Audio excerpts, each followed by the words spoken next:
Hello everyone, कैसे हो आप सभी। आशा करती हूँ कि आप सभी अच्छे होंगे। तो आज हम बात करने वाले हैं यूपीएसआई का, जो हमारा एग्ज़ाम हुआ। ओनली 30 डे लेफ्ट रह गए हैं अब एग्ज़ाम के लिए। तो हमें हिंदी में अपने स्कोर कैसे इम्प्रूव करना है।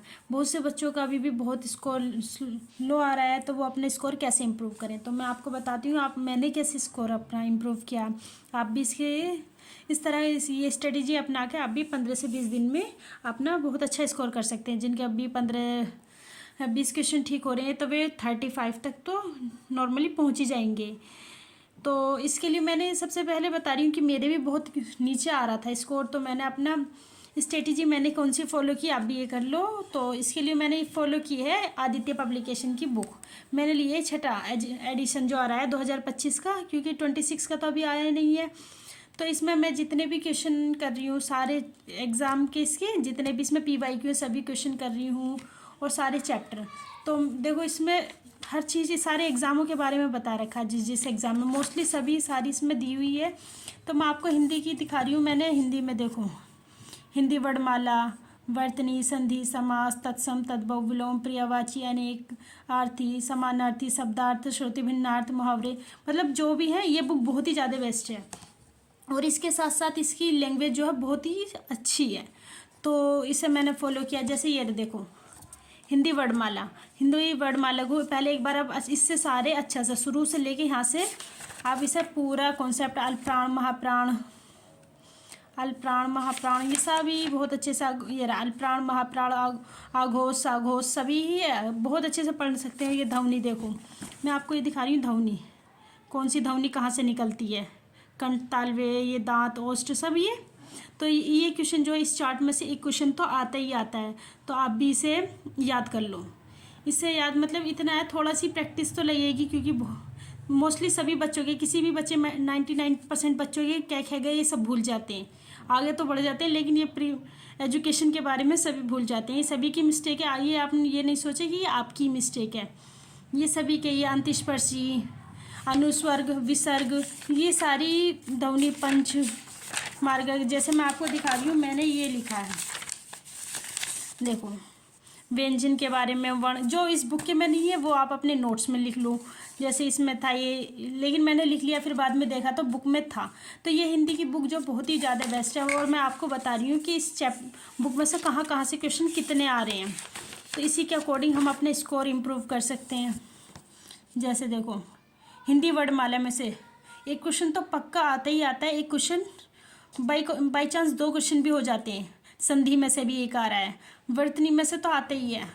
ये तो वर्तनी तो भाई जितनी प्रैक्टिस करोगे इतना है, यानी बहुत ही ज़्यादा गलती हो जाती है। समास में से भी कर्मधारय, बहुरी, तत्पुरुष कर, और तत्सम तद्भव भी एक क्वेश्चन। विलोम, विलोम तो मोस्टली आप सभी मतलब एक बार रीडिंग मारोगे तो भी आपका विलोम तो ठीक हो जाएगा। पर्यायवाची याद करते रहो, इस तो मल्टीपल रिवीजन चाहिए पर्यायवाची को। अनेकार्थी, समानार्थी, मुहावरे, लोकोक्तियाँ, सबसे पहले आप जो अपना सबसे पहले यहाँ से हिंदी वर्णमाला से लेके आप यहाँ तक मुहावरे और लोकोक्तियों तक अपना कंप्लीट कर सकते हैं। तो ये वर्तनी, संधि, समास मैं आपको बता रही थी। तो यहाँ से आप सबसे पहले संज्ञा, मुहावरे तक कर लो। ये तो मतलब थोड़ा सा लंबा तो पड़ेगा, लेकिन वर्ड टू वर्ड पढ़ो। तो इससे जब पढ़ते पढ़ते तुम्हारा कॉन्फिडेंस बूस्ट होगा, तो आप मतलब बहुत ही अच्छा सा होगा। फिर आप जैसे क्वेश्चन करोगे तो थोड़ी सी मिस्टेक होगी, फिर मल्टीपल रिविज़न करो, मॉक लगाओ मल्टीपल, तो हमारा बहुत अच्छा हो जाएगा। फिर हिंदी का स्कोर जैसे मैंने अपना इम्प्रूव किया। फिर संज्ञा, सर्वनाम, लिंग, लिंग वचन, क्रिया, काल, वाच्य, विशेषण, विशेष्य। संज्ञा सर्वनाम पढ़ने के बाद तुरंत पहले पढ़ो विशेषण और विशेष्य, इसका रिवीजन करो। जिसने पढ़ लिया तो वो तो रिवीजन करो, और जिन्होंने नहीं पढ़ा वो पहले संज्ञा पढ़ो, फिर सर्वनाम पढ़ो, फिर इससे विशेषण पढ़ो। ये कारक जो है बाद में पढ़ना। फिर कर्ता ने कर्म को, इस तरीके से ये ट्रिक याद करो। ये करण, कर्ता, कर्म, संप्रदान, कारक, अप्रदान, ये संबोधन, ये सब एक ट्रिक, मतलब जैसे ये लिखा हुआ है इस बुक में, मैं आपको दिखा रही हूँ। देखो कारक 378 पेज नंबर। तो जैसो ये रहा देखो, कर्ता ने कर्म को कारण से के द्वारा, संप्रदान के लिए, के वास्ते है, के हेतु, अप्रदान से, संबोधन, संबोधन तो आप जानते हैं जो संबोध कर रहे हूँ, संबोधन हे रे अरे, और संबंध का की तेरा तेरा मेरा, ये सब जो अधिकरण मतलब उसने अपने अंडर में कर लिया है किसी चीज़ को अधिकरण। इस तरीके से एक आप ट्रिक के साथ इसे पूरा याद कर लो। तो इससे जैसा करोगे तो एक क्वेश्चन तो हमारा परमानेंट आ ही रहा, हर मॉक में आ रहा है ये। इस एक चार्ट में से एक क्वेश्चन हमारा बन ही रहा है। आप इस चार्ट को मतलब कि ज़रूर पूरा कर लो तो हमारा एक क्वेश्चन इस चार्ट में से लग जाएगा, मतलब 4 मार्क्स तो हमारा एक चार्ट दे ही रहा। इसी तरीके से आप अपना स्ट्रेटेजी को फॉलो करो। और फिर है ये रस, रस और छंद अलंकार। छंद में तो यही है, या माता राजभान सलगा, नगड़े वगड़े झगड़े जो तो होते हैं ये एक ही एक लंबी सी यू है नाम, इसको या माता भान सलगा, इसको याद कर लो। इसके तरीके से आप पूरा छंद को मोस्टली एक क्वेश्चन तो छंद का ये कर ही लोगे, और एक छंद आएगा वो उसकी चौपाई रोला सोठा, इसके अकॉर्डिंग दोहा जो है वो सोठा का अपोजिट होता 13 11, फिर उसमें सोठा में 11 13 होती हैं। और रस अलंकार, शब्द अलंकार, अर्थ अलंकार, और रस के स्थायी बहु, ये श्रृंगार करुण रस, ये सारे। और फिर आता है एक हिंदी की हिंदी भाषा में प्रयोग होने वाली अशुद्धि और बोलियाँ। तो मैं दिखा रही हूँ आपको हिंदी भाषा की अशुद्धि, ये देखो हिंदी भाषा में बोलियाँ उत्तर प्रदेश की प्रमुख बोलियाँ, पेज नंबर 526।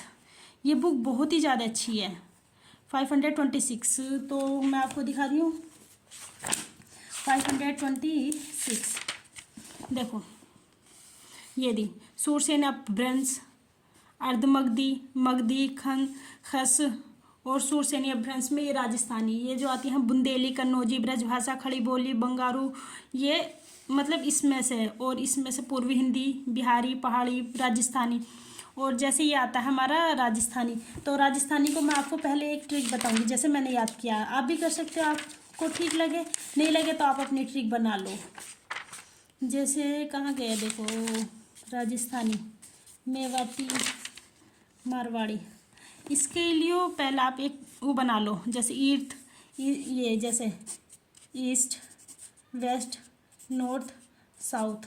नॉर्थ में मिला मेवाती, मेवा, पहले तो हमें मिलेगी मेवा, फिर हम आ जाएंगे पश्चिम में, तो फिर हम पे पड़ेगी मार, पहले मेवा देंगे फिर मारेंगे, फिर जयपुरी, तो आ जाती है पूर्वी राजस्थान। पहले इसे नॉर्थ से चलो, हम नॉर्थ, उत्तरी में मिल गई मेवा, पश्चिम में मिल गई हमें मार, फिर हम आएंगे दक्षिण में, फिर दक्षिण में मारने के बाद हमें देंगे माल, फिर आएंगे हम पूर्वी में आती है हड़ौती और पूर्वी राजस्थानी। ये थोड़ा अलग है, इसको अलग से याद कर लो। इसे पहले मेवा फिर मार पड़ेगी, फिर हमें मिलेगी माल, और फिर जयपुरी और हड़ौती जो होती है पूर्वी राजस्थान की। इस तरीके से थोड़ा ट्रिक से बना के आप अपने पास से, जो आपको ये ठीक लगे तो आप इसको भी कर सकते हो, वरना आप अपनी ट्रिक से कर सकते हो।